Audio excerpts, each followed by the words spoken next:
This podcast is a quest for well-being, a quest for a meaningful life through the exploration of fundamental truth. Enlightening ideas, insights on physical, mental, and spiritual health. The inspiration is love. The aspiration is to awaken new ways of thinking that can lead us to a new way of being well. Welcome to Body, Mind, and Soul Healing Conversations.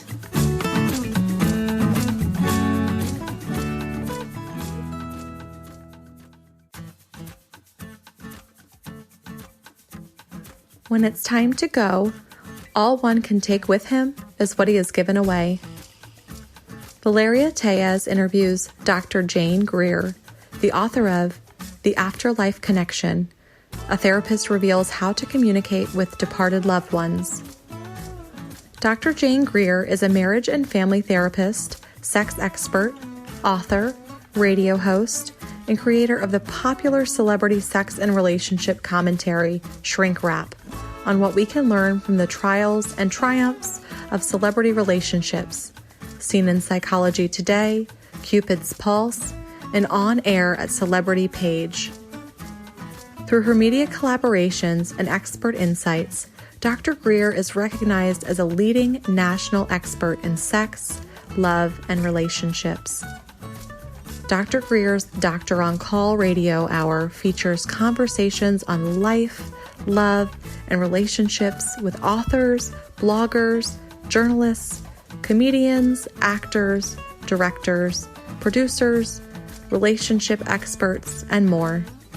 Her popular show, Let's Talk Sex, features cutting-edge conversations on sex and intimacy. Dr. Greer has appeared on many popular television shows offering relationship advice, including Oprah, The Today Show, The Early Show, CBS News, CNN News, Anderson Cooper 360, Dateline NBC 2020, Good Day New York, and The View. Dr. Greer was a contributing editor for Redbook magazine, where she also wrote the Let's Talk About Sex column. Look for Jane on myregistry.com. Meet Dr. Jane at drjanegreer.com. Here is the interview with Dr. Jane Greer. In your own words, who is Dr. Jane Greer?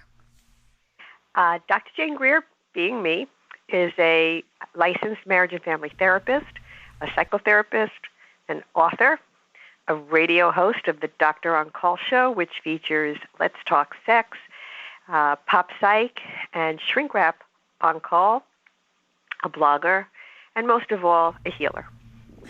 My second official question to you is life. What is life to you, Dr. Jane? I think life is about love and sharing love and spreading love and loving and being loved and caring and supporting and taking care of yourself and others. What do you think is the opposite of life? Is there such a thing? Well, for me, I would call that the afterlife. I don't think death is the end of life. I think it is the new beginning of living after life. So that would be the opposite for me. Yeah. Actually, it wouldn't be the opposite. It would be a continuation. And death, the death of the physical body, what is the meaning of that to you? Well, I think that's when our energy and our soul transition and transcend to a higher plane and a higher vibrational level and leave our physical container, if you will, to be a freer spirit. And speaking of losing the body and also change, transformation, 2020 has been one of these amazing times. So my question is, what insights have you gained from the events in 2020?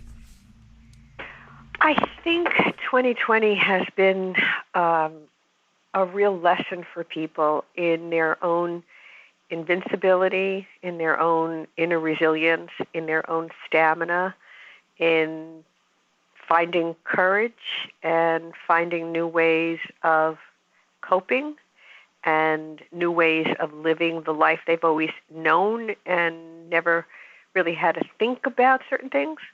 And so I think it's been an opportunity to learn and to grow and to discover, to find ways to be with people previously that you would not. I think it's opened up tremendous avenues of loss and tremendous avenues of gain in so many ways.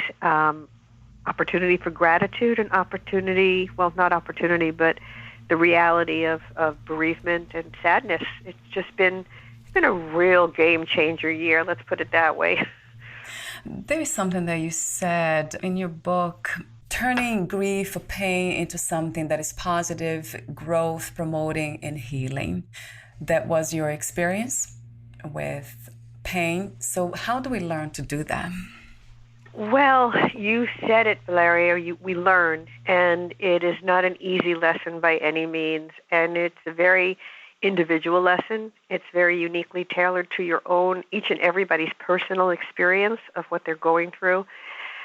But I think it happens by being tender with oneself, not giving yourself a timeline or a marker for when you're going to get through your grief.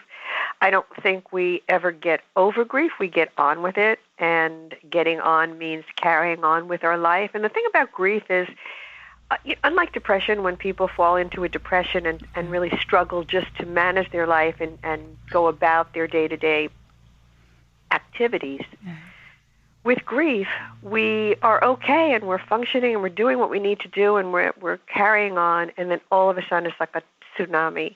It just washes over you and you feel like it's like somebody reset the dial and you're starting right at the baseline all over again. You just keep going back to that anguish and pain of your loss. And that really can prevail for people. There's no shelf life to it. I've had people in my office, they've lost a mother, a father, a loved one 20 years ago. And of course, 20 years later, after somebody that we love has passed, we've learned to not only accept it, but to live with their physical absence in our lives.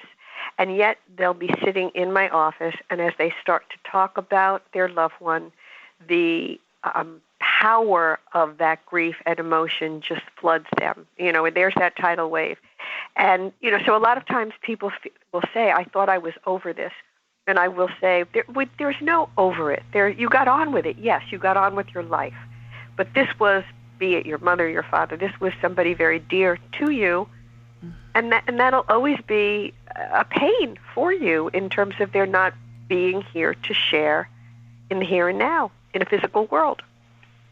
Yeah, it makes a lot of sense to me, though I never had the experience of losing anyone close to me. Knowing that everything's connected, so that makes sense. That part of us just, it's not there anymore in a way. It is there, but in a different way, in a transformed way. I did lose somebody, but it was not that close. In your case, I know I'll be asking you questions in a moment about your mother, Helen, but that's that's a very profound relationship, connection. I can only imagine what you went through. It was really something because I never expected my mom to pass at the age that she did. My grandmother had lived to 95, and my great aunt had lived to 94. My mom was only 77 at the time. And I remember, honest to goodness, this is how life is. You can never plan for anything. I remember thinking, well, thank God I'll have my mom for at least 25 more years. I thought it was a shoo-in. And within a week of that, she was diagnosed with a terminal brain tumor, and within 7 months she was gone. And so right out of the gate, I learned you can't count on anything. Life just throws you hardballs, and you don't have a mitt to catch them. And so being able to navigate the trauma of her suddenly dying so young and so quickly, she'd never been ill, to my knowledge, a day in her life, and all of a sudden this was it. It wasn't like, an illness and you recovered. This was it, over and out. So what led me to write the book was really making her promise to me that she would find a way to stay connected with me once she passed on.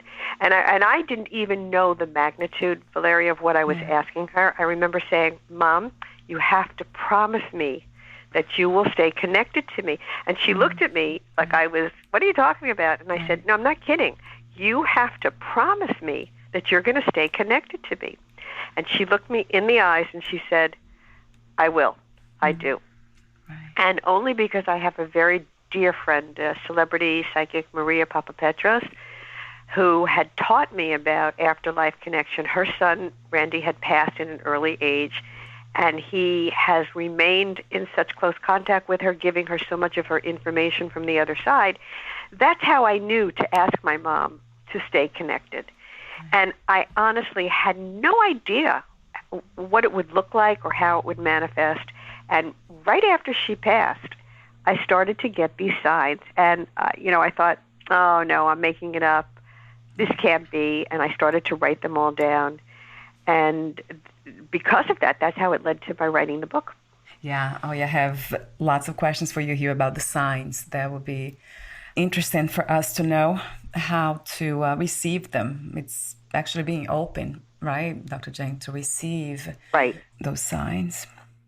A lot of times people are afraid of them, or they view death is it, like you said earlier. When it's over, it's over.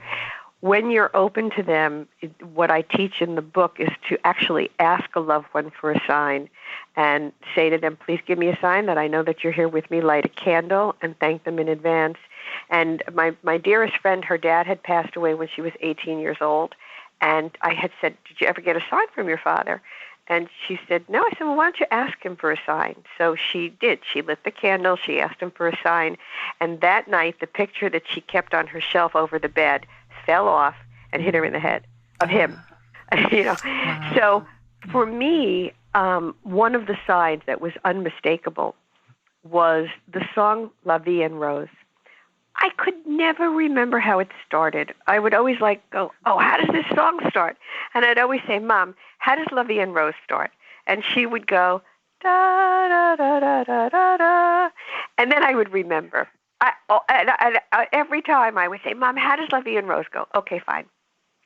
I started to hear La Vie en Rose in the most remarkable places, under the most remarkable situations. For example, I was walking out of a restaurant one night, and as I walked past the piano player, he broke into playing La Vie en Rose. And I came back and I said, what made you do that? He said, I don't know. I felt I had to play it when you walked past me. I'd be outside, and I'd say, oh, I'm just going to pop into the store real fast, like impulsively. And I'd pop into the store, and there would be La Vie en Rose playing. Or all of a sudden I say, I'm going to turn on the radio. And at that moment, there would be La Vie en Rose playing. I had so many occasions of La Vie en Rose being played and coming up at inexplicable times. And those were some of the signs that I started to write down. And eventually, I have a very specific language with my mom. She talks to me in tiger swallowtail butterflies. She talks to me in rabbits. She talks to me in all kinds of things. And by the way, when people get signs, they get them through rainbows, they get them through bugs, through flies, through birds, they get them through nature, but they also come through energy. So things that are annoying or problematic, your computer stops working, your TV goes on the blink, your phone doesn't work, the car gets stalled, things that you would ordinarily get annoyed about are actually your loved ones coming through with a very specific message. And here's an example. One day I was blowing my hair dry, and I said out loud to my mother, Mom, it's a good thing I know that when some of these annoying things happen, it's you, because otherwise it would be very aggravating. Within 1 second, my hair blower, all the heat left it, and it just started blowing cold air. And I started laughing. I said, you have to be kidding. But the point is that I tell people, look for them, because she was telling me to chill, just chill out, So what if I'm breaking things? I say to people, if the TV is going on static, there's a message. If the thermostat isn't working, are they telling you, hotten things up, cool things off? things are too hot to handle. They give you messages all the time. And so rather than getting aggravated, annoyed, irritated at things not working, take a moment and reflect on, what might they be telling me? Because they come through energetically and they grab our attention. So you want to pay attention. So being open and paying attention and not being afraid. I think the first step is losing that fear, right? Exactly. That's the most important thing. And you start to see, people will say to me, I haven't had a sign for 15 years, 10 years, is it too late? It's never too late to feel their connection. And a lot of times people will say, for example, my friend recently passed away, and my dearest friend, and her husband is in lighting, and he's in television lighting. And he had said to me, I haven't had a sign from her. And then he proceeds to tell me that over the dinner table where she always would use to cook the family dinner, all the lights went out. And I said, that was her. She's talking to you in your language. You do lighting. And then he realized, he said, I tried to change 2 light bulbs out in the back, and they just wouldn't work. And I said, because that's how she talks to you. My father tried to rewire the lighting in the kitchen where they were for about 10 years. He had that kitchen lighting rewired 4 times. The only time all the lights would go on and stay on was when my husband and I would come down to visit in Florida. The rest of the time, the lights would blink on and off or go off. Yeah, and I just said, she's happy. She's letting you know she's still with you. And you might as well save your money and stop doing the rewiring at this point. So it comes in different ways. It's not the way we expect it to come, those signs, right, Dr. Jane? Well said, exactly. Yeah. You want to be open to receiving the sign, and you want to be open to the way you're going to get the message. It's not, like I have this example in my book, this one gal, she said, I never got a message from my mother. Her mother had been living in a nursing home, and when she passed away, she took the plant that was in the home, and she took it to her house. And for like 4 or 5 years, she and her mother had been not talking towards the end. And for 4 years, she kept watering the plant. The plant never bloomed. And then finally, on the 5th year, the plant bloomed with like 6 or 7 buds. And I said to her, by the way, what kind of a plant is it? And without even hesitating, she said, it's a mum plant. I said, excuse me? It's a mum plant, as your mum? She said, oh, my goodness. She had worked through forgiving her mother, understanding the relationship towards the end, and as she let go of some of the anger and that energy shifted, her mother came through in her mum plant. My husband, he lost his sister, I think 30 years ago, or close to that, and now he has shown interest in communicating with her. And I was wondering what about if she's already in a new body, if she's already came back? Is that still possible? That's a very fascinating question about reincarnation and how we come back. I still think, even if she's come back in a new form, that some of her energy is still loose and on another level and available to continue to connect with and for him to reach out to and bond with. And I don't think it's ever, as I said earlier, I don't think it's ever too late. I think our loved ones want to be there, and they want to let us know that they are there. And particularly, Valeria, during this time of COVID, when so many of us are going through so much loss, I just feel my message and my book is such a vital way to survive. I know for myself, I don't think I ever would have survived losing my mother if I didn't have this continuing, ongoing conversation. And by the way, when I wrote this book, I was already scheduled to, I was writing a column, Let's Talk Sex, for Redbook magazine, and I was scheduled to write a book on sex. And I was talking with my editor, telling her all these extraordinary signs that I was getting from my mother. My mother's sign is a tiger swallowtail butterfly. It's the yellow butterfly with the black trim. And I was seeing it in the most uncanny places, on trucks in the city. Just unbelievable. And then I come to find out that her nickname was Tiger when she played bridge. So she not only manifested as this particular butterfly, but as our namesake, in any event.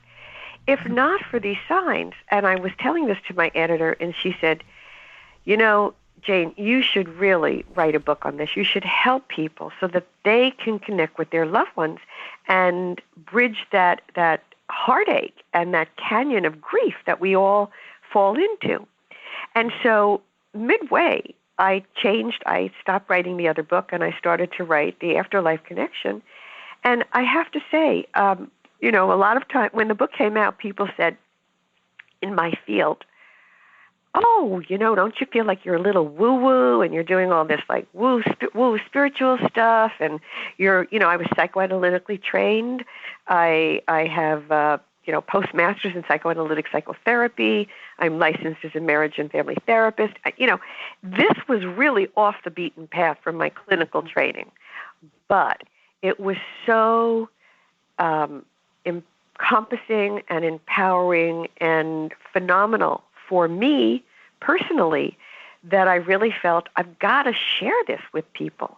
And particularly, as I say now, with so many people dying precipitously because of this horrific virus, you're living your life, and all of a sudden somebody dear to you has COVID, and 4 weeks later they're gone. I talk about shell shock to your system. So, for anybody out there who is grieving or dealing with the heartache and heartbreak and anguish and torment of their loved one being gone, to know that it's in physical form that they are gone. But if you read the Afterlife Connection and learn, just recognize the signs so that when your loved ones are there, you can recognize them and say hello and welcome them. And so that you can understand the messages that they're giving you, and so that you can know that they've only left in physical form. Their energy, their loving energy remains with you. And most importantly, Valeria, this is true no matter what kind of relationship you had.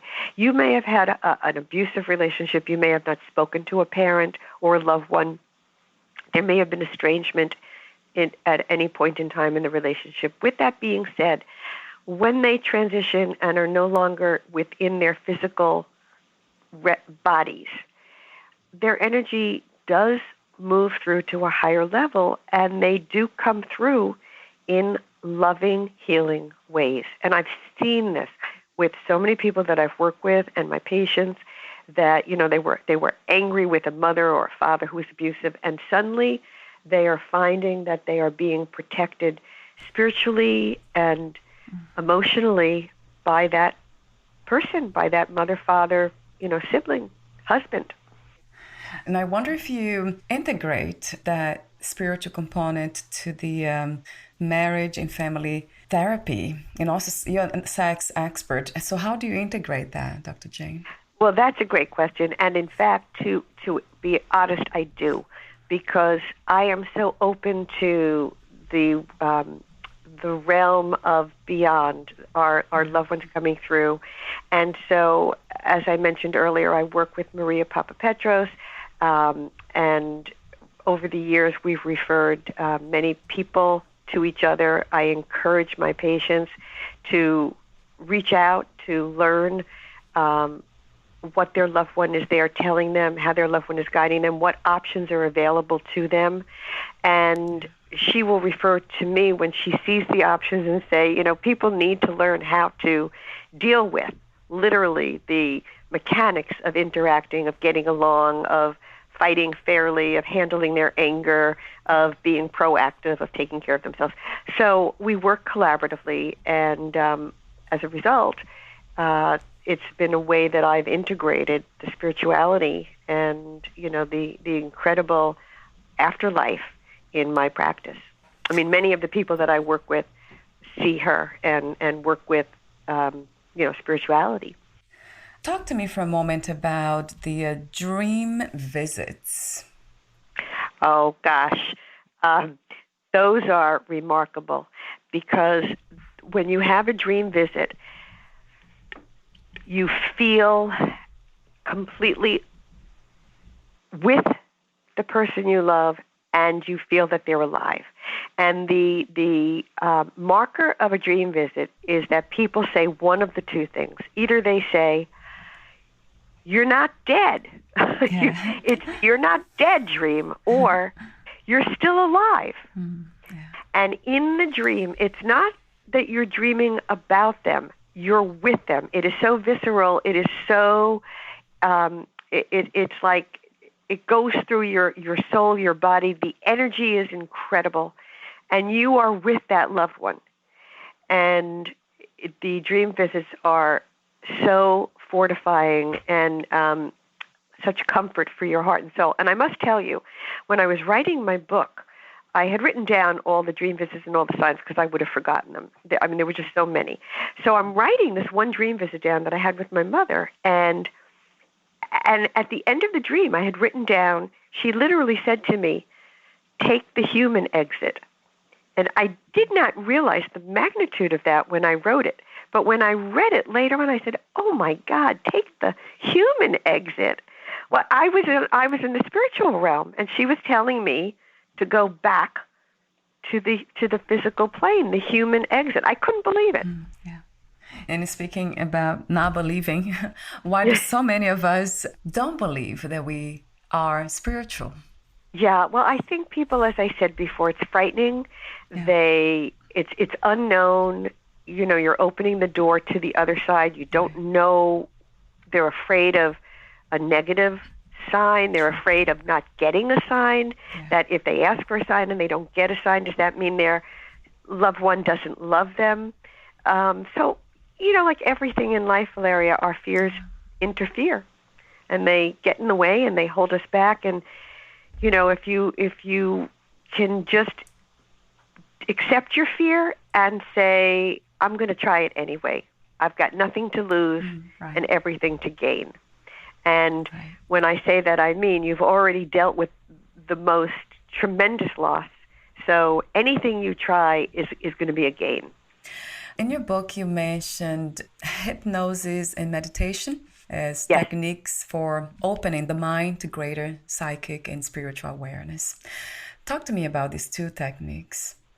Well, they're very similar. Hypnosis is more focused with a specific prescription to change a targeted behavior, whereas meditation is just calming the mind and stilling the body. And yet to meditate or to go into self-hypnosis and or hypnosis, the techniques are very often the same. It's a deep relaxation technique where you focus your energy, concentrate your mindful awareness on different parts of your body and let your body relax. There are different meditation techniques to just focus on nothing or on a sound or on one particular spot. But all of these are to basically occupy your conscious mind so that you access the unconscious energy. And when you do that, when you're pushing aside your conscious mind, you're pushing aside. It's like, did you ever see coffee when you heat it too much and there's a layer of skim on the top and you have to pull it off? Yeah. That's what hypnosis and meditation is like to the mind. You get that layer which just clogs your access to unconscious energy and creativity and spiritual energy. And when you push that aside, you're able to connect and bond in a very different way. So I have a few more questions for you, the ending questions. But before that, would you like to add anything or read a passage in your book? You know, I don't have the book at hand to read from it. Otherwise, I would. But I really just want to say that I think for anybody out there who is going through a loss, I have found immediately when I meet anybody who tells me that they're dealing with a loss, I automatically encourage them to read my book. And I have been so genuinely touched and grateful that the book has been such a force of nature and so powerfully healing for so many people. And, you know, it's also so validating because I think a lot of times people, their instinct is that their loved one is with them, or they think they're getting signs, but they really don't know. And so to read the Afterlife Connection and to have some clarity as to what to look for and what to do with it and how to broaden it and how to augment that for yourself, it's so validating. And, so many of the emails that people would write into me, they almost always in the title would say, I know this sounds crazy, but that was one. And then the other defining one was, I got goosebumps.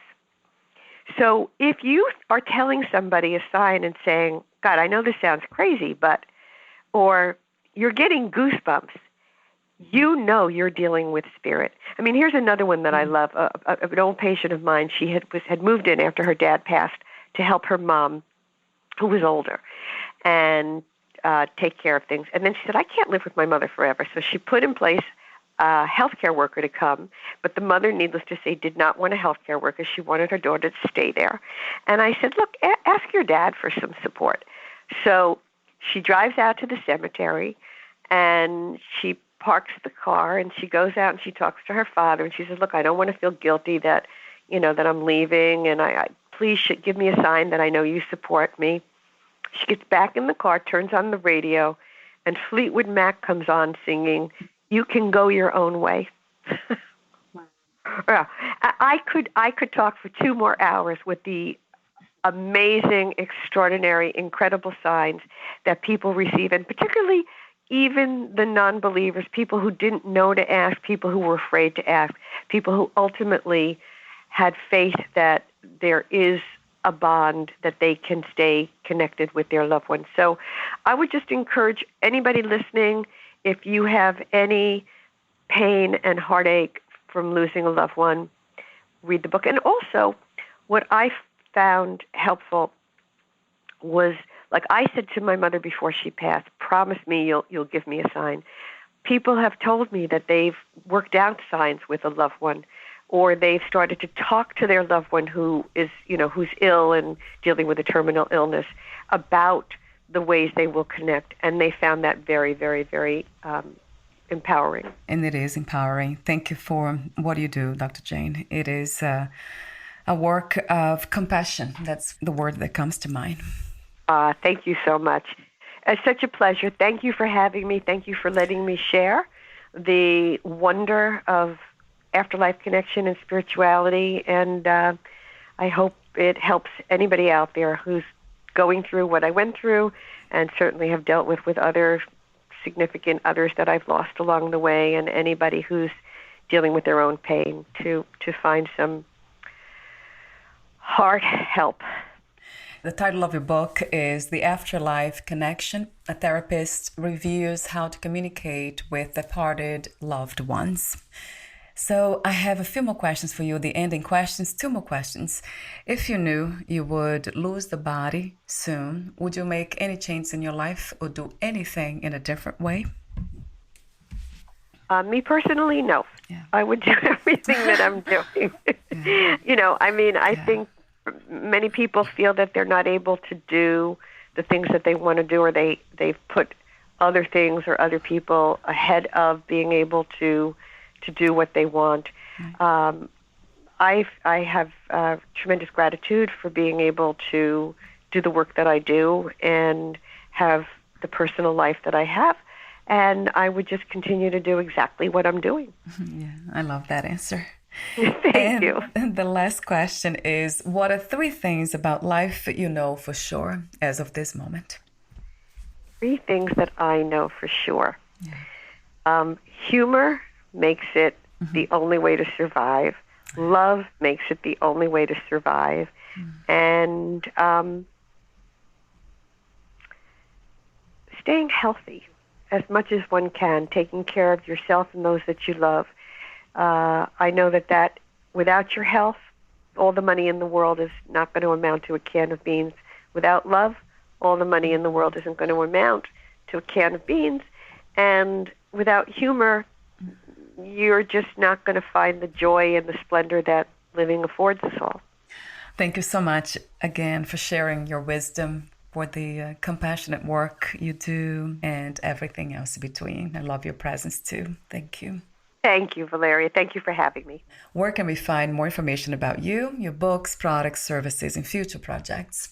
Wonderful. If you go to www.drjanegreer.com, My website has all my books. I've written 5.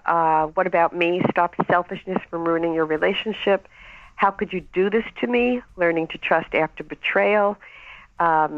Adult Sibling Rivalry, and a book on gridlock, when you're stuck in life, finding the courage to move on in love, work, and life. All of those books are on my website. I blog for Psychology Today on shrink wrap. I look at the celebrities and what we can learn from the trials and triumphs of celebrity relationships. And I have many, many, many blogs there that can be accessed as well as on Psychology Today. And, of course, you can listen to archive segments of my radio show, The Doctor on Call Hour, and you can tune into that every Wednesday, the first Wednesday in each month at 11 a.m. Eastern Eastern and Pacific, 8 a.m. Pacific, and that's at healthylife.net, www.healthylife.net. And this and more are all featured on my website. Thank you so much again, and we'll talk soon. Wonderful. Thank you so much. Bye for now. Thank you for listening. To learn more about Dr. Jane Greer and her work, please visit drjanegreer.com. To learn more about this podcast, please visit fitforjoy.org/podcast. Thank you again for listening, and bye for now.